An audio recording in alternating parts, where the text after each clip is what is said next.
They say time heals, but honestly, sometimes it just helps you get more used to the scar. I've lost people more than once. First when they left, and then when I realized they weren't coming back the same. You sit there remembering, and it's not exactly pain anymore.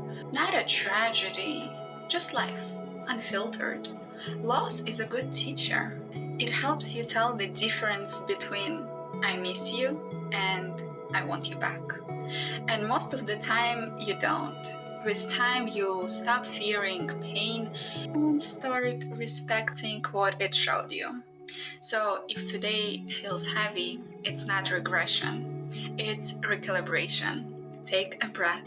Life goes on, just in a new version of you. If this hit home, save it, share it. Every loss makes us not colder, but more honest. And if you want to talk about it, you can always DM me.